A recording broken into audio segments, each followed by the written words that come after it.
तो बच्चों अब हम सीखेंगे हमारे सबसे पहले सब टॉपिक के बारे में, जिसका नाम है इंट्रोडक्शन एंड डिफाइनिंग कैरेक्टर्स। अगर हम बात करें एल्गी के बारे में तो आप सभी ने देखा होगा कि जो एल्गी है वो आसानी से जो नमी वाली दीवार होती है, डैम्प वॉल जो होती है, उस पर ग्रो कर जाती है। तो जैसा आप इस इमेज में देख पा रहे हैं, ये एक डैम्प वॉल है और इस पे ग्रीन कलर का एक स्ट्रक्चर ग्रो कर रहा है जो कि एल्गी है। अगर हम इसके स्ट्रक्चर की बात करें तो यहाँ पर एक टिपिकल थैलस स्ट्रक्चर आप देख पा रहे हैं, यानी एक फ्लैट बॉडी होती है एल्गी की, जिसमें कोई रूट, स्टेम, लीफ जैसा स्ट्रक्चर आपको नहीं दिखता है। तो इसलिए हम बोलते हैं कि algae has a typical thallus structure.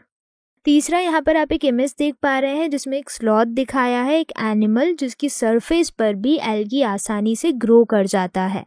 तो algae growth on a ground sloth, ये जो ग्राउंड स्लॉथ आपको दिख रहा है, इसकी सरफेस पे भी, इसके ऊपर भी एल्गी ग्रो कर जाता है।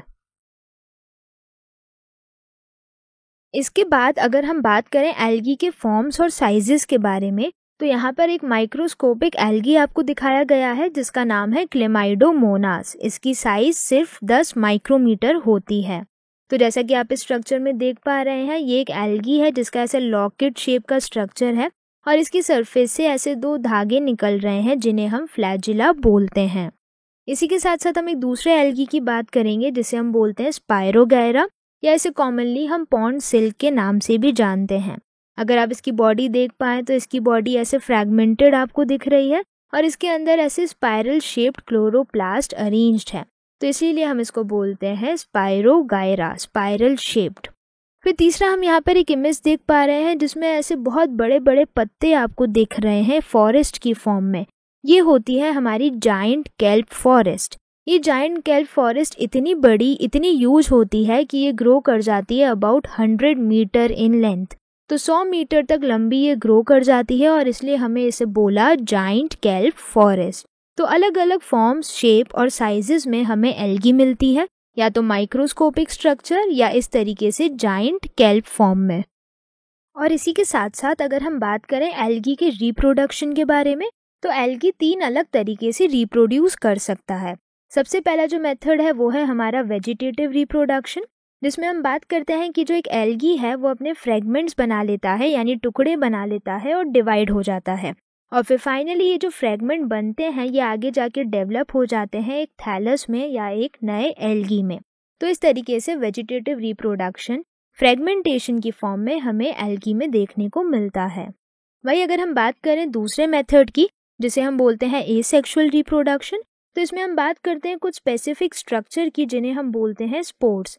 तो जो एल्गी है वो एसेक्सुअल रिप्रोडक्शन करता है अलग अलग तरीके के स्पोर्स बना के, और इसमें सबसे ज़्यादा कॉमन स्पोर्स जो हमें देखने को मिलते हैं उन्हें हम बोलते हैं जू स्पोर्स। जैसा कि आप इस इमेज में भी देख पा रहे हैं, यहाँ पे छोटे छोटे स्पोर्स हैं, ये है जू स्पोर्स। ये जू स्पोर्स फिर आगे जाके डेवलप हो जाते हैं और कंप्लीट एक न्यू एल्गी बनाने में मदद करते हैं। तो ये जो स्पोर्स आप देख पा रहे हैं ये फ्लैजिलेटेड होते हैं, यानी इनमें फ्लैजिला प्रेजेंट होता है, और ये मोटाइल होते हैं, यानी ये आसानी से मूव करते हैं, जर्मिनेट करके नई एल्गी डेवलप कर लेते हैं। इसके बाद हम बात करें तीसरे मेथड की, जिसे हम बोलते हैं सेक्सुअल रिप्रोडक्शन। सेक्सुअल रिप्रोडक्शन जैसा कि आपने पहले भी सीखा है, इसमें हम बात करते हैं फ्यूजन ऑफ गेमीट्स की। तो यहाँ पे 3 तरीके से हम सेक्सुअल रिप्रोडक्शन की बात करेंगे। एक है हमारा आइसोगेमी, दूसरा है हमारा एनाइसोगेमी और थर्ड है हमारा ओगेमी। तो 3 तरीके से सेक्सुअल रिप्रोडक्शन को हम आगे जाके स्टडी करेंगे। तो बच्चों अगर हम डिटेल में बात करें सेक्सुअल रिप्रोडक्शन के बारे में जो एल्गी में मिलता है, सबसे पहले हम बात करते हैं आइसोगेमी की। यहाँ पर क्लेमाइडोमोनास एल्गी दिखाया गया है, जिसमें आप देख पा रहे हैं इनकी बॉडी से 2 फ्लैजिला निकल रहे हैं और ये दोनों गेमीट सेम या सिमिलर हैं स्ट्रक्चर में। तो जब दोनों गेमीट सिमिलर होते हैं स्ट्रक्चर में, जैसा कि आप यहाँ देख पा रहे हैं, इस टाइप के फ्यूजन को हम बोलते हैं आइसोगेमस, यानी आइसोगेमी हमें मिलती है क्लेमाइडोमोना में। इसी तरीके से हम बात करते हैं दूसरे तरीके की, जिसे हम बोलते हैं एनाइसोगेमी। हमें क्लेमाइडोमोनास में एनाइसोगेमी देखने को मिलती है, जिसमें हम बोल रहे हैं कि जो मेल और फीमेल गेमीट्स हैं वो साइज में अलग अलग हैं। इनका जो स्ट्रक्चर है वो सिमिलर नहीं है, पर ये फ्लैजिलेटेड है, यानी ये मूव कर सकते हैं, दे आर मोटाइल। तो हम बात कर रहे हैं ऐसा फ्यूजन जिसमें हम बोलते हैं कि जो मेल और फीमेल गेमीट्स हैं वो साइज में अलग अलग हैं। इस टाइप को हम बोल रहे हैं एनाइसोगेमस और एनाइसोगेमी, जो कि हमें क्लेमाइडोमोनास में देखने को मिलती है। थर्ड टाइप का जो हम बोल रहे थे उसे हम बोलते हैं ऊगेमी। जैसा कि आप यहाँ इस इमेज में देख पा रहे हैं, यहाँ पे एक एल्गी दिखाया गया है जिसका नाम है वॉलबॉक्स। तो ऊगेमी में हम बोलते हैं एक बहुत बड़ा नॉन मोटाइल फीमेल गेमीट होता है और एक बहुत छोटा सा मोटाइल मेल गेमीट होता है। तो ये जो डिफरेंस है साइज में, जिसमें एक नॉन मोटाइल फीमेल गेमीट है और एक मोटाइल यानी मूविंग मेल गेमीट होता है, इस टाइप को हम बोलते हैं ऊगेमी, जो कि हमें वॉलवॉक्स में देखने को मिलती है।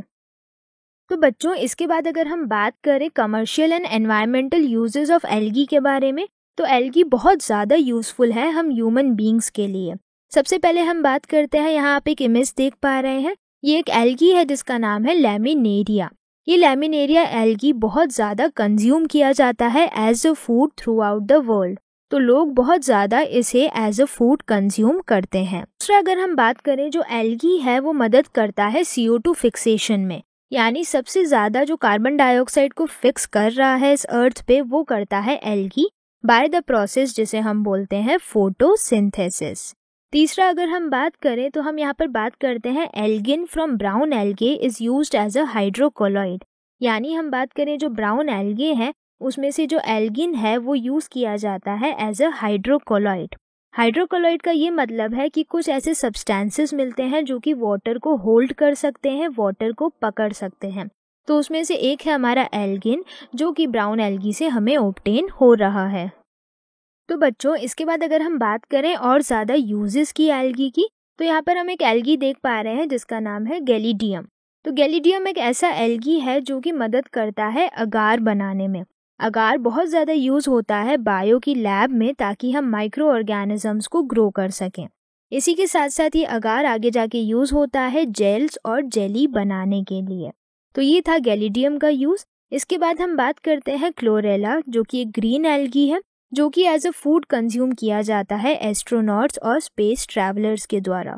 तो जो एस्ट्रोनॉट्स और स्पेस ट्रैवलर्स हैं वो क्लोरेला को एज अ फूड कंज्यूम करते हैं स्पेस के अंदर।